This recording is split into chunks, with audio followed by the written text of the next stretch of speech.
संजीव टंडन जी, आपने कल्पना करी थी कि सांसद अगर इस सवाल उठाने की बात करेंगे, पूछेंगे, 15-15 सांसदों को सस्पेंड कर दिया जाएगा। सदन अब क्या इसलिए हो गया है कि आप अपनी बात कर नहीं सकते, कह नहीं सकते, और ये लोकतंत्र के लिए खतरनाक बात नहीं है। संसद में लोग कूद रहे हैं, देश के रखवाले सो रहे हैं। इससे ज्यादा खौफनाक बात संजीव जी कुछ और हो सकती है क्या? बिल्कुल संजय जी, ये जो इन्होंने 15 सांसद यहाँ और एक सांसद राज्यसभा में निकाला, वो एक तरह से सवाल उठाने वाले पर ही कार्रवाई करना हुआ। साथ साथ यदि कुछ तो जेस्चर दिखाना होता, और साथ साथ बीजेपी सांसद जिसने पास दिया था, कम से कम उसको कर दिए होते तो कुछ समझ में आता कि कुछ कर भी रहे हैं ऑर्डर में लाने के लिए। लेकिन ऑर्डर से ज्यादा यह प्रसंग है कि सवाल उठाने वाले को चुप किया जाए। देखिए, शुरू से ही लोकसभा अध्यक्ष का एटीट्यूड इसको जनरलाइज करने का है। आज भी वो बोल रहे थे कि ये पहली कोई घटना नहीं है, ऐसी घटनाएं पहले भी घटी हैं। लेकिन वो ये नहीं बताएंगे कि ऐसी घटनाएं कब कब घटी हैं। अटल बिहारी वाजपेयी जी की सरकार थी जब संसद पर हमला हुआ। इसके पहले 90s के अंतिम दशक में भी उन्हीं की सरकार थी। और इस घटना को आप उन घटनाओं से कैसे तुलना कर सकते कि गैलरी में 10 लोगों ने नारा लगा दिया। ये घटना एकदम से सीधे सीधे संसद के भीतर, भले ही वो एक्सप्लोजिव नहीं था, लेकिन वो हुआ। और वो एक सुरक्षा को लेकर के गंभीर चेतावनी है ये, जिस पर बात करनी चाहिए थी, जिस पे संसद को एड्रेस करना चाहिए था। और संसद के माध्यम से, अभी चूंकि संसद चल रही है, तो देश को एड्रेस हो जाता। दिक्कत इरादे में है संजय जी। ये जो सत्ता में अभी लोग हैं, इसके पहले भी चीजें हुई। वो जो कंधार की बात हुई, वो भी उस वक्त भी यही सरकार थी। सुरक्षा से जो कंप्रोमाइज है, आप चाहे जैसा भी स्ट्रक्चर बना लीजिए, स्ट्रक्चर यही होता था। 98 वगैरह में एक युवा के रूप में मैं दिल्ली गया था, आसानी से सुप्रीम कोर्ट के उसमें दाखिल हो जाते थे जहां बहस चल रही होती थी। आज स्थिति क्या हो गई है? वो 2001 की घटना के बाद अटल जी के टाइम में हुआ। संसद में इतनी सुरक्षा नहीं हुआ करती थी। आप सुरक्षा चाक चौबंद कर लें। एक प्रसंग ये जरूर है कि हताशा है लोगों में, उस हताशा का ये मैनिफेस्टेशन हुआ। और देश भर से सबसे बड़ी बात है इसमें मॉड्यूल जो है वो ये है कि बिहार से भी, महाराष्ट्र से भी, कर्नाटक से भी, मैसूर से भी, और तमाम जगहों से लोग, हरियाणा से भी, ये फ्रस्ट्रेशन जो युवाओं के बीच में है वो सामने आ रहा है। लेकिन आप करते क्या रहे हैं? आपने प्रज्ञा ठाकुर को दे दिया, टिकट दे दिया। भाई, एजेंसियों का कुछ सम्मान तो कर लो। आप जो है कर्नल पुरोहित के साथ आपके लोग खड़े होते हैं। जो मैं बात कर रहा हूं 9/11 के प्रसंग में, आप तब तक एक डीएसपी पे कार्रवाई नहीं करते हैं जब तक वो रंगे हाथ आतंकवादियों के साथ नहीं पकड़ा जाता।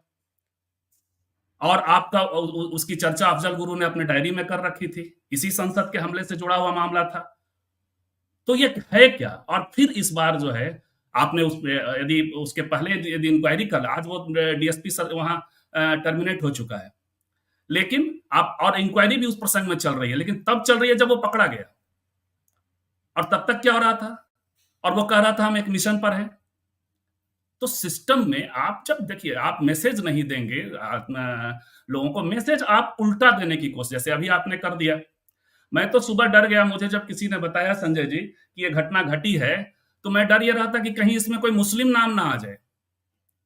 फ्रस्ट्रेशन हिंदू बच्चों में है तो फ्रस्ट्रेशन तो मुस्लिम बच्चों में भी है, दलित बच्चों में भी है, क्रिश्चियन बच्चों में भी है। बड़े संख्या में एससी एसटी ओबीसी के लोग ड्रॉप आउट हो गए हैं, तो फ्रस्ट्रेशन में होंगे। कॉलेज से, यूनिवर्सिटी से ड्रॉप आउट हो रहे हैं, आईआईटी से और आईएम से अभी खबरें आई हैं, तो वो फ्रस्ट्रेशन में होंगे। यदि मुस्लिम होता तो क्या करते ये? तो इनको ये आता है, इन्हें कब बोलना है, कब चीजों को कितना हाइप पे ले जाना है। इससे राजनीति तो आपकी चमक सकती है, आप सत्ता में आ सकते हैं, लेकिन इससे आप व्यवस्था को नहीं चला सकते। जिसके लिए नितिन गडकरी जी चिंता करते हैं कि ये जो आप फ्रेज बता रहे थे, वो अक्सर कहते हैं। हमने भी सुना, उन्होंने एक बात कही थी कि अब मैं सार्वजनिक तौर पे कर रहा हूं, पहले नाम नहीं लेता था, कि लोकतंत्र है कहां। एक लोकतंत्र पे भाषण देने के लिए हम लोग आमंत्रित करने गए थे, तो उन्होंने कहा कि लोकतंत्र है कहां। उसका ही तो आप जो आज जो लोकसभा में आप सवाल उठाने वाले, अपनी ही सुरक्षा पे बात करने वाले, ये सिर्फ उनकी सुरक्षा का प्रसंग नहीं है, ये देश की सुरक्षा का प्रसंग है। तो आप किसी भी तरह के चाक चौबंद व्यवस्था कर लीजिए, किसी भी तरह का आप स्ट्रक्चर खड़ा कर लीजिए, जब तक आपके इरादे में आप हर बार दिखाई पड़ते, इसमें हम ऐसा क्यों नहीं देखें एक मॉड्यूल के तौर पे? और वो है कौन, बीजेपी सांसद हैं कौन? तो बहुत फायर ब्रांड कहलाते हैं। ये फायर ब्रांड भी बहुत ही बेईमानी शब्द है। इसको अक्सर मीडिया वाले वैसे लोगों के लिए इस्तेमाल करते हैं जिनके प्रति आक्रोश को थोड़ा कंट्रोल करना हो। ये नफरत फैलाने वाले लोग हैं। ये तो वही एमपी है ना जो कहते हैं कि गुंबद जैसा यदि बस स्टैंड दिखेगा तो हम उसको गिरा देंगे। टिप्पू सुल्तान को लेकर के ये चलाने वाले लोग हैं। तो क्यों नहीं इन पर डाउट किया जाना चाहिए? क्यों नहीं सबसे पहले इनको सस्पेंड करके और तब इंक्वायरी की जानी चाहिए थी? तो इस दिशा में चीजें जब तक आप एक तो कमिटमेंट के स्तर पे आपका दिखता है कि आपको कोई ऐसा मैसेज नहीं देना है, जो मैसेज देना है वो उल्टा देना है, विक्टिमाइज करने के लिए। इवन मैं कह रहा हूं, इसमें अभी खोज हो ही रही है कि किसान आंदोलन से जुड़े हुए लोग, कल मैं मीडिया का एटीट्यूड देख रहा था, जिसको गोदी मीडिया के तौर पे लोग बात करते हैं, कि वो खोज रहे थे कि ऐसा कोई कनेक्शन मिले।